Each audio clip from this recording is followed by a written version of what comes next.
Le long de la rue de la Commune, il y avait des entrepôts, mais aussi les head office des grandes entreprises de l'époque. Le siège social de la Commission du Havre, là, le très bel édifice des commissaires qui se trouve juste devant vous, là, de l'autre côté de la rue, aujourd'hui de la Commune, mais autrefois des commissaires, a été construit dans un style Second Empire français, entre 1874 et 1878. À l'époque, ça faisait très chic. C'est comme ça qu'on affichait son succès et qu'on affirmait haut et fort son statut social. Vous remarquerez d'ailleurs le dôme qui trône sur le toit de l'édifice des commissaires et qui donnait une vue imprenable au maître du port. Juste à côté de l'édifice des commissaires se trouve l'ancien édifice Edmundston Allen. C'était le siège social de la Allen Line Steamship Company et il a été conçu en 1858 à la demande de son patron, le grand River Baron Hugh Allen. Elle est un peu plus modeste, mais vous remarquerez qu'on retrouve ici aussi une tour d'observation. Et si vous avez l'occasion de vous approcher de l'immeuble, vous verrez à droite de l'entrée une ligne qui marque le niveau de l'eau, la grande inondation de 1886. L'ascension de Hugh Allen vers les sommets de la finance a débuté en 1830, alors qu'il était employé par Miller, Parlane & Company, et où il a rapidement fait sa marque.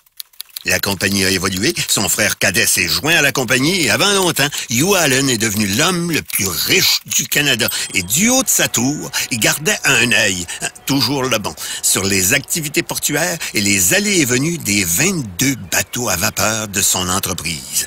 À l'époque, la plus importante compagnie de navigation outre-mer du Canada. En tout cas, il était pas mal vite en affaires, Hugh Allen. Ses navires transportaient les immigrants, ses usines les embauchaient et fabriquaient le tissu pour leurs vêtements, ses compagnies foncières leur vendaient des terres et ses entreprises financières les assuraient et leur prêtaient de l'argent. Mon arrière-arrière-grand-mère, Élisabeth, qui avait toujours le mot juste, là, paix à son âme, disait que les River Barons du Saint-Laurent ramaient jamais à contre-courant. En tout cas, quand le bon Dieu a rappelé Hugh Allen en 1882, la Allen Line Steamship Company était à son apogée. Elle venait de connaître sa meilleure année en transportant 55 215 voyageurs de l'Europe vers l'Amérique.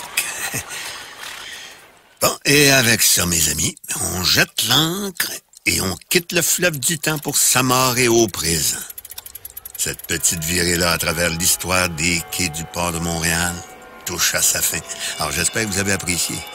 Merci pour votre écoute. Et comme dirait mon père, à la revoyure!